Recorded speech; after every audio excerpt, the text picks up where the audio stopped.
let's get more into the touring and how you guys have changed. I mean, you've, like you said, you started with Ab Soul, maybe those smaller venues.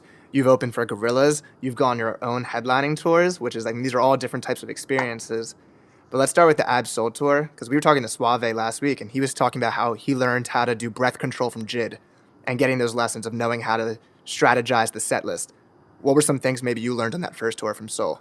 Boy, what? Let me tell you a couple things. One, immediately, I want to say it might have been our second show. So had like, I didn't even know he was watching this, but immediately, like our second show, he had like so many notes, bro. Like he broke us down with like so many ways, bro.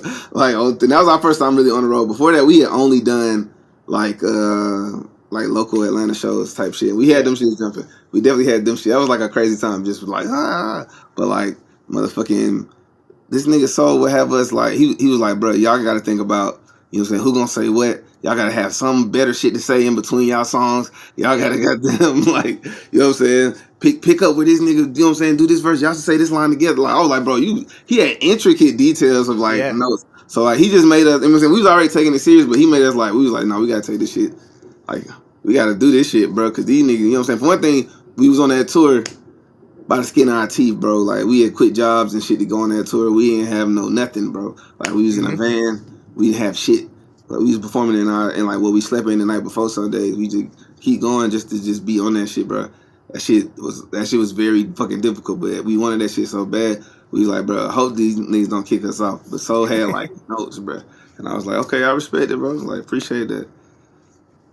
I think the thought of like, so I interviewed Chris after his show in SOBs the other week, and my voice was gone when I was interviewing him, and he was chilling. And I've always like just wondering, because your music, the mix of singing and rapping, and it's the breath control's crazy. How do you not lose your voice? I don't know. So that tour I did lose my voice. That's the only tour I ever lost my voice on, because I'm notorious for going crazy on stage. But motherfucking that tour, me and Jid. So Jid came on that tour with us. Like I say, Jid was my roommate back then. We was like just to meditate. Yeah, we didn't go nowhere without each other. So when we first got offered that tour, I was like, bro, like quit whatever you doing right now. Let's just go, bro. Like fuck this shit. Yeah. So motherfucking, we smoked like more weed than we ever smoked ever. Like we thought we smoked. we would be like throwing in on a blunt when we was at home. We got on the road and got so much weed for free just off being with TDE. It was like it was ridiculous, bro. And we was smoking so much. I definitely drive my whole like vocal cords out, and I was goddamn. I was struggling for like half the tour. It was a good like 2-3 weeks. I couldn't say a word. I'm writing shit down. But now, I mean, it's a couple things I do. Like I'll do like a shot of like a really, really, really spicy hot sauce. I'll eat a pepper. Wow. You know what I'm saying? Spicy things do a lot. They clear up a lot, bro. Like I'll eat something really, like I like a fresh, really spicy ass pepper. I'll just eat that shit before I go on stage. That shit works a lot. Motherfucking, I drink a lot of tea. I'm a tea guy now. I'm like into teas. Like I like learning about tea. Yeah. I mean, Chris and Dende, they love throat coat tea. Someone they that say they shit's cool. I don't like the flavor of that shit. That throat coat shit the flavor is kind of off for me.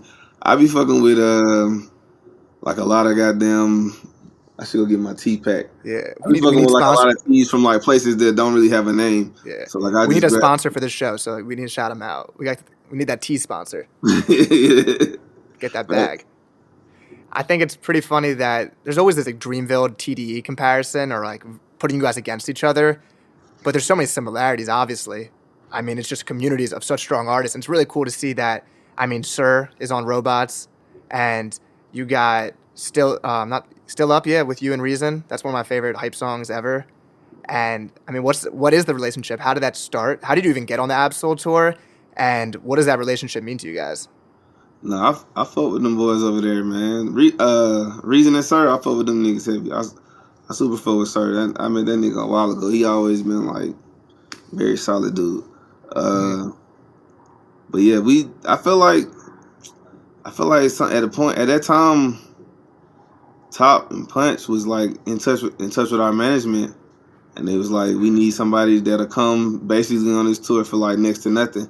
And we was like, we're just the guy at the time. And like I say, bro, that shit was difficult, but like it was worth it to us. We was like, bro, this nigga, you know what I'm saying? Kendrick had just dropped something, I don't know, something that was going, and like motherfucking Soul was going super crazy. Like all them niggas was Q, all them niggas was finally on all cylinders.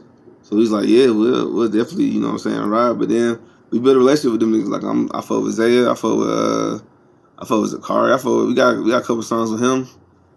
They just, you know what I'm saying, we be in LA, niggas that kick it, you know what I'm saying? Should be cool. Yeah. Yeah.